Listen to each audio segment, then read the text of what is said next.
इस वीडियो में आज हम जानेंगे IFB front load washing machine में EU1 एरर के बारे में। EU1 एरर एक तो डोर स्विच के लिए आता है, दूसरा PCB प्रॉब्लम होगा तो भी आएगा, और डोर ठीक से बंद नहीं होगा तो भी आएगा। PCB प्रॉब्लम इसलिए बोल रहा हूँ कि PCB से जहाँ पे डोर स्विच का पावर सप्लाई आ रहा है, PCB से वहाँ से पावर सप्लाई नहीं आएगा तो भी प्रॉब्लम दिखाएगा। मतलब एक तो PCB प्रॉब्लम हो सकता है तो EU1 आएगा, डोर स्विच में प्रॉब्लम होगा तो आएगा, और डोर ठीक से बंद नहीं होगा तो आएगा। ये तीन प्रॉब्लम के लिए EU1 आता है।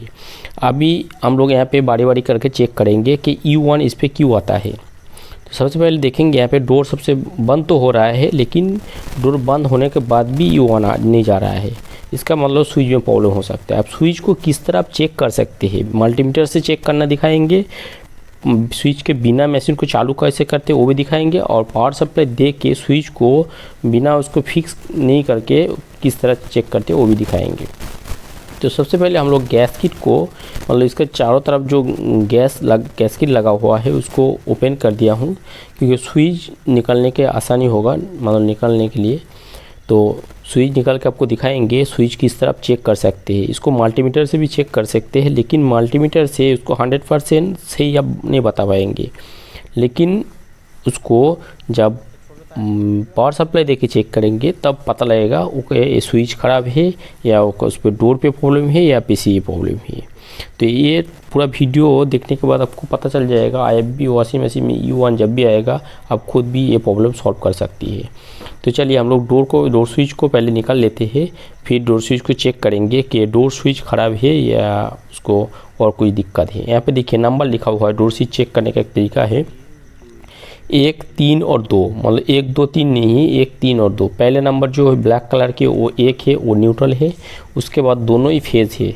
सीरीज के मतलब अंदर कनेक्शन दिया होगा तो ही कनेक्ट होगा एक दूसरे के साथ। मतलब एक नंबर न्यूट्रल है, बाकी दो फेज है, लेकिन फेज 2 काम करेगा। अब जब डोर लगाएंगे तो ही काम करेगा। अब पहले इसको खोल लेते हैं, फिर इसको डायरेक्ट चालू करके पहले देख लेंगे, बाद में आपको डोर स्विच कैसे चेक करते हैं वो दिखाएंगे। तो दोनों डोर स्विच ये बहुत टाइप का आता है, लेकिन उसका पिन तीनों है। एक है देखिए 1, 3 और 2, ये राइट साइड से 1, 3 और 2, और कोई कोई स्विच में ऐसे होता है कि लेफ़्ट साइड से 1, 3 और 2 होता है। मतलब दूसरा कंपनी का हो सकता है, लेकिन फंक्शन जो है सेम ही काम करता है। मतलब इस स्विच में जिस तरह उसका फंक्शन काम करेगा उसी स्विच में सेम ही है, लेकिन उसका डायरेक्शन थोड़ा अलग होता है। तो सबसे पहले हम लोग यहाँ पे ब्लैक कलर जो वायर है उसको छोड़ देंगे। बाकी 2 वायर, एक ब्राउन कलर के 2 वायर है, एक ग्रे और ब्राउन है, 2 है। तो सबसे पहले हम लोग नंबर को यहाँ पे ध्यान रखेंगे 1, 3 और 2। 1 पे मतलब न्यूट्रल है पहली तरफ से राइट साइड से, तो 1 को छोड़ देंगे क्योंकि वो न्यूट्रल है। न्यूट्रल और फेज पे दोनों को एक साथ करेंगे तो PCB में ब्लास्ट हो सकता है, ख़राब हो सकता है। तो पहले मीटर से हम लोग चेक कर लेते हैं कि स्विच को आप किस तरह चेक करेंगे। तो 1 नंबर तो न्यूट्रल है तो उसको रहना देना पड़ेगा, क्योंकि मीटर से चेक करना पड़ेगा। तो 1 पे और 3 पे आपको मीटर पे कुछ ओम्स दिखाना चाहिए, किलो ओम्स या ओम्स दिखाना चाहिए। तो आपका स्विच नॉर्मली आपको 30% आप पता लगा सकते हैं कि स्विच सही है, लेकिन 100% नहीं है। ठीक है, अब भी हम लोग क्या करेंगे, इसको चेक करेंगे मीटर से। पहले 1 के लगाते हैं 1 नंबर पे, और 3 पे लगाएंगे। यहाँ पे किलो ओम्स दिखाएगा, मतलब आपका अंदर का जो रेजिस्टेंस है वो दिखाना चाहिए। मतलब उससे आपको पता लगेगा कि स्विच 30% सही है। यहाँ पे देखिए 0.892 इसका किलो ओम्स दिखा रहा है 1 पे, और दूसरा जो है उस पर दिखते हैं 1 ओम्स दिखा रहा है। मतलब दोनों स्विच 30% सही है। अभी फाइनल नहीं बता सकते कि स्विच सही है कि नहीं। और इस पे 2 और 3 पे इस पर कोई ओम्स या कुछ नहीं दिखाएगा। इससे आप मीटर से इसको पता लगा सकते हैं। मतलब आपको ऐसे पता लग गया कि स्विच जो है 30% सही है। अभी इसको 100% सही कैसे पता लगेगा, जैसे अभी देखिए इसको डायरेक्ट मशीन को चालू करेंगे। डायरेक्ट एक तो स्विच एक तरह से चेक हुआ, अब PCB सही है कि वो कैसे पता चलेगा। तो आपको यहाँ पे 2 और 3 पे 1 को छोड़ देना है, 1 न्यूट्रल है, 1 के साथ करने से ये वायर शॉर्ट कर देंगे तो आपका PCB उड़ जाएगा। ये ध्यान रखना, मतलब ध्यान से 1, 3 और 2 होता है तो 1 न्यूट्रल होता है, 1 को एकदम छोड़ देना, इसको 1 को सप्लाई मत देना। 2 और 3 को एक वायर लेके ऐसे शॉर्ट कर देना पड़ेगा आपको। फिर मशीन को चालू करेंगे, मतलब आपका डोर स्विच डायरेक्ट हो गया है। मतलब डोर स्विच बंद करने के बाद ये सप्लाई 1, 3 और 2 में कनेक्ट हो जाता है। तो 3 और 2 में हम लोग एक वायर से कनेक्ट कर दिए, लेकिन फिर भी देखिए E1 आ रहा है। इस पर ऐसे भी हो सकता है कि वायर ठीक से कनेक्शन नहीं हुआ, तो हम लोग इसको और एक बार ऑन करके देखेंगे और इस पर वोल्टेज चेक करके देखेंगे इस पर वोल्टेज सही तरह से दोनों तरफ से आ रहा है कि नहीं, क्योंकि ये फेज़ है तो न्यूट्रल और फेज़ पे देखेंगे। तो यहाँ पे देखते हैं, यहाँ पे 29 वोल्टेज आ रहा है, मतलब वोल्टेज ठीक से नहीं आ रहा है, 29 पॉइंट समथिंग दिखा रहा है, लेकिन 220 वोल्टेज आना चाहिए। आपका लाइन पे जितना भी वोल्टेज है उतना होना चाहिए। तो इसको एक बार बंद करके चालू करेंगे और वायर को ठीक से लगाएंगे, फिर इसको चालू करके देखेंगे। ये चालू हो गया है, मतलब आपका डोर स्विच ख़राब हो सकता है, लेकिन पीसीबी सही है। आप 100% श्योर हो सकते हो कि आपका जो पीसीबी है वो 100% सही है, कुछ दिक्कत नहीं है। देखिए वायर को शॉर्ट करके हम लोग और एक बार चालू किया हूँ, मतलब ऑन ऑफ करके किया हूँ, मशीन चालू हो गया है, मतलब वायर लगा हुआ है नीचे, मतलब आपका पीसीबी सही है। आप डोर स्विच जो है उस पर प्रॉब्लम हो सकता है, लेकिन अभी भी श्योर नहीं है, उसको भी देख दिखाएंगे आपको। तो यहाँ पे देखिए ये घुमा के भी दिखाएंगे कि ये डायरेक्ट चलता है कि नहीं। इसको P01 आ रहा है, इसका कोई दिक्कत नहीं है। आपको ये जो सिस्टम है इसको फॉरवर्ड बनने के लिए आपको पहले ये जो घुमाने वाला स्विच है इसको ऑफ करना पड़ेगा, फिर मेन स्विच को ऑफ करना पड़ेगा, फिर से इसको चालू करेंगे तो स्टार्ट हो जाएगा। मतलब E1 आपका जो एरर है वो चला गया, उसका कोई दिक्कत नहीं है। जब भी E1 आएगा आप मशीन को डायरेक्ट इस तरह चालू कर सकते हैं। स्विच को निकाल लेने के बाद डोर लगाए या नहीं लगाए कोई दिक्कत नहीं है, क्योंकि डोर लगाने के बाद 2 और 3 में शॉर्ट हो जाता है।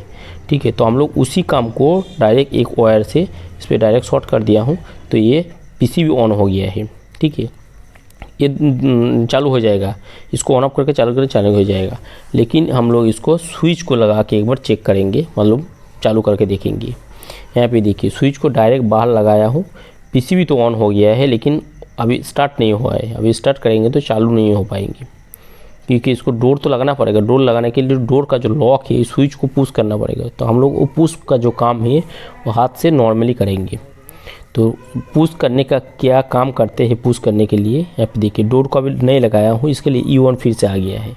अभी देखिए E1 हट जाएगा। हम लोग ये जो पुश वाला सिस्टम है इसको देखो राइट साइड धकेल दिया तो ये फंस गया है। अभी देखिए मशीन चालू हो गया है। 1 मिनट इसको घुमा के देखेंगे, यहाँ पे देखिए फंस गया है, एक डॉट जैसा होता है स्विच पे, देखिए मशीन चालू हो गया है। इसका मतलब आपका डोर स्विच और पीसीबी दोनों सही है, कोई भी दिक्कत नहीं है। तीसरी प्रॉब्लम क्या बताया था, एक तो डोर में प्रॉब्लम हो सकता है, डोर स्विच में प्रॉब्लम हो सकता है, पीसीबी में प्रॉब्लम हो सकता है। अब दोनों चीज़ मतलब चेक हो गया है। पीसीबी चेक करने के लिए आपको 2 और 3 को डायरेक्ट शॉर्ट करके चालू करेंगे, मशीन चालू हो जाएगा। स्विच को चेक करने के लिए आपको स्विच लगा के डोर नहीं लग रहा है तो स्विच को बाहर निकाल के यहाँ पे देखिए इसका जो फंक्शन है, यहाँ पे ऊपर वाला जो स्विच कनेक्शन है लगा हुआ है, वहाँ पे देखिए इसका जो होल है आधा दिख रहा है आधा नहीं दिख रहा है। एक काला जैसा पट्टी है आगे आ गया है, क्योंकि वो फंस गया है। उसको नॉर्मली हम लोग मैनुअली चालू किया हूँ। और दूसरा वाला जो स्विच होल है इसका देखिए पूरा क्लियर है। अब ये जो क्लियर है किस तरह फंसा है यहाँ पे दिखाता है आपको। इसका जो मतलब मेकनिज़म है इसको थोड़ा आगे पीछे करेंगे तो यहाँ पे पावर सप्लाई देखिए तो ये फंस जाएगा ऑटोमेटिक। ये ऐसे आ जाता है, मतलब पावर सप्लाई नहीं है इसके लिए बाहर हम लोग धकेलते हैं इस पर तो इधर फिर आ जाता है, लेकिन उस पर पावर सप्लाई दिया हुआ है इसके लिए वो फंस गया है, तो इसके लिए मशीन चल रहा है। मतलब डोर स्विच को चेक करने के लिए आप डायरेक्ट पावर सप्लाई दे के भी चेक कर सकते हैं नॉर्मली। तो इसका प्रॉब्लम था डोर में प्रॉब्लम है। यहाँ पे देखिए डोर का जो लॉक है टूटा हुआ है, यहाँ पे थोड़ा गैप है, तो गैप के वजह से क्या हुआ आपका जो डोर है वो उस पर लॉक पे फंस तो रहा है, लेकिन वो स्विच पे उस पर कनेक्ट नहीं हो पा रहा है। मतलब उसका जो मेकनिज़म है उसको पुश करने के लिए वो नहीं हो पा रहा है, इसके लिए ये प्रॉब्लम है। और डोर पे क्या प्रॉब्लम है इसको खोलेंगे, अभी देखते हैं लॉक क्यों नहीं काम कर रहा है। अभी देखिए यहाँ पे टूट गया था इसका जो लॉक जहाँ पे फंसते हैं, तो हम लोग इस पर ज्वाइन किया हूँ। मतलब डोर का जो लॉक फंस जाता है यहाँ पे हम लोग ज्वाइन किया हूँ, ज्वाइन करके इसको फिर लगाएंगे तो ये प्रॉब्लम दूर हो जाएगा। मतलब वॉशिंग मशीन में आपका IFB का जो फ्रंट लोड वॉशिंग मशीन में ज़्यादातर E1 का प्रॉब्लम आता है, 90% डोर स्विच का प्रॉब्लम आता है। आपका E1 प्रॉब्लम चेक करने के लिए सबसे पहले डोर का जो लॉक है उसको चेक करना पड़ेगा। डोर को लॉक सही है बैठ रहा है कि नहीं, और डोर लॉक लग रहा है, कोई दिक्कत नहीं है, गैप नहीं है, तो आपको डोर स्विच चेक करना पड़ेगा। डोर स्विच भी सही है तो आपको पीसीबी चेक करना पड़ेगा। तीनों चीज़ को आपको चेक करने का जो तरीका है वो बता दिया हूँ, फिर भी एक बता देता हूँ। पीसीबी को चेक करने के लिए आपको 2 और 3 में उसका जो डोर स्विच है उसको ओपन करने के बाद उसका जो वायर है 2 और 3 को एक वायर से शॉर्ट करना पड़ेगा, तो पीसीबी ऑन हो जाएगा आपका। तो पता लग जाएगा कि पीसीबी सही है कि नहीं। वो शॉर्ट करने के बाद भी U1 आ रहा है तो आपको एक बार ऑफ करके ऑन करना पड़ेगा, फिर भी आ रहा है मतलब आपका पीसीबी प्रॉब्लम है। और फिर ऑन हो जाता है तो आपको डोर स्विच लगा के और एक बार देखना पड़ेगा। फिर लगा के आपको मैनुअली जो मैकेनिज्म है डोर स्विच जो काम करता है उसको आपको पुश करना पड़ेगा राइट साइड पे, तो आपका जो वॉशिंग मशीन है वो चालू हो जाएगा। और डोर में प्रॉब्लम होगा तो आपको वो ठीक करना पड़ेगा कि कहाँ पे गैप है, क्यों नहीं लग रहा है वो है। अभी हम लोगों का जो प्रॉब्लम है उसका जो डोर हिंज है मतलब लॉक है वो टूटा हुआ था, उसका जहाँ पे फंसता है तो उसको हम लोग ज्वाइन किया हूँ, ज्वाइन करके मतलब कनेक्ट किया, कंप्लीट किया हूँ। अभी फिटिंग करके लगा देंगे तो ये कंप्लीट हो जाएगा।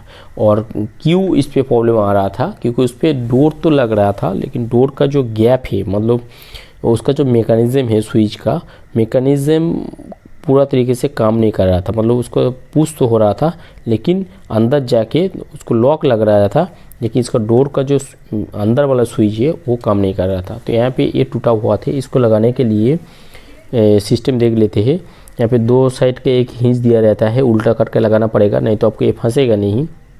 इस तरह लगता है, पीछे तरफ लगेगा, ये उल्टा करके लगेगा। जैसे ये जो गैप है ये पूरा होना चाहिए, ये बाहर तरफ खोल रहा है कि नहीं वो भी देखना पड़ेगा आपको। ये नहीं खुलेगा तो भी आपका डोर स्विच पूरा तरीके से बंद नहीं होगा, मतलब फंस जाएगा, बाहर नहीं आएगा लेकिन पूरा तरीके से बंद नहीं होगा। तो इसको फिटिंग कर देते हैं। फिटिंग करने के बाद देखेंगे ये जो हिंज है यहाँ पे वो जहाँ पे टूटा हुआ है वो फंसता है, लेकिन ये फंसेगा नहीं तो भी आपका मशीन सही से काम नहीं करेगा। तो यहाँ पे थोड़ा घिस के इसको लगाएंगे, थोड़ा मोटा हो गया मतलब हम लोग जो लगाया था उस पर थोड़ा ज़्यादा मोटा हो गया तो गैप फिर भी रह जाता है। तो इसको पतला करके मतलब आपको ऐसे फिटिंग करना पड़ेगा। उसको टूटा हुआ है तो आपको चेंज भी कर सकते हैं, लेकिन ये मॉडल शायद मिलेगा कि नहीं हम लोग देखा नहीं है, तो ये हो जाएगा। इसके लिए यहाँ पे देखिए इसका गैप देखिए पूरा मैच हो गया है। अब ये मशीन में प्रॉब्लम नहीं आएगा। पहले क्या था यहाँ पे थोड़ा सा गैप था तो डोर स्विच मतलब स्विच तो सही है नहीं लग रहा था। डोर स्विच चेक करने के लिए मीटर से आप चेक करेंगे तो 1 ओम से आसपास उसको दिखाएगा, मतलब 1 और 3 में, और 2 और 3 में नहीं दिखाएगा। मल्टीमीटर से चेक करने का तरीका। और पावर सप्लाई देखिए आपको 2 और 3 में पावर सप्लाई देंगे, मतलब 1 और 2 पे पावर सप्लाई देंगे और 2 और 3 पे शॉर्ट करेंगे उस पर बाहर तरफ से डायरेक्ट, तो उसको स्विच काम करेगा मतलब फंस जाएगा। और मशीन पे लगाए चेक करेंगे तो डोर स्विच लगाने के बाद उसको लॉक मैनुअली आप पुश करेंगे तो भी मशीन चालू हो जाएगा, तो भी आप पता चल जाएगा कि स्विच सही है कि ख़राब है। और पीसीबी सही है कि नहीं है वो आपको 2-3 में डायरेक्ट एक वायर शॉर्ट करेंगे तो उससे भी आपको पता चल जाएगा कि स्विच में प्रॉब्लम है या आपका पीसीबी में प्रॉब्लम है। मतलब आप तीनों को अलग अलग चेक कर सकते हैं। IFB का जो फॉन लोड वॉशिंग मशीन है उस पर ज़्यादातर U1 का प्रॉब्लम आता है, डोर स्विच का प्रॉब्लम आता है। मतलब ज़्यादातर प्रॉब्लम डोर स्विच होता है क्योंकि उसके अंदर OLP जैसा एक हीटिंग कॉइल होता है, तो हीट के वजह से OLP के अंदर जो प्लेट उल्टा हो जाता है उस तरफ से एक काम करता है, एक दोनों के दूसरे के साथ कनेक्ट करके। तो जब तक मशीन चालू रहता है वो हीटिंग के वजह से डोर का स्विच गर्म हो जाता है, तो ज़्यादातर डोर स्विच प्रॉब्लम हो जाता है। तो डोर स्विच चेक करने के लिए आपको ओम्स चेक करना पड़ेगा, 1 ओम्स के आसपास होगा। और डोर स्विच ख़राब है कि सही है वो चेक करने के लिए आपको मशीन को डायरेक्ट चालू करके देखना पड़ेगा कि मशीन डायरेक्ट चल रहा है मतलब डोर स्विच ख़राब है। और डोर स्विच लगाने के बाद मैनुअली इसको पुश करेंगे तो आपको मशीन भी चालू हो जाना चाहिए। और फिर भी चालू नहीं हो रहा है तो आपको डोर सही से लग रहा है कि नहीं वो देखना पड़ेगा। आशा करता हूँ वीडियो में आपको कुछ सीखने को मिला है। तो चलिए आज के लिए इतना ही है, मिलते हैं अगले वीडियो में। वीडियो अच्छा लगा तो प्लीज़ सब्सक्राइब के साथ साथ बेल नोटिफिकेशन को ऑन करके इसको ऑल पे सेट करके रखना इस टाइम नॉलेजफुल वीडियो देखने के लिए। तो चलिए आज के लिए इतना ही है, तो हम लोग यहाँ पे क्या करेंगे, इसको डोर जो है सही से इसको फिटिंग करेंगे, क्योंकि मेन काम डोर ही करता है। क्योंकि डोर जब तक नहीं, उसको एक सेफ्टी के लिए भी काम करता है और दूसरा इसका डोर लगाने के लिए भी काम करता है। क्योंकि डोर नहीं लगेगा और मशीन चालू हो जाएगा तो भी दिक्कत है, पानी बाहर आ जाएगा, कपड़ा बाहर आ जाएगा, फट जाएगा। तो सबसे डोर सही से लगना चाहिए।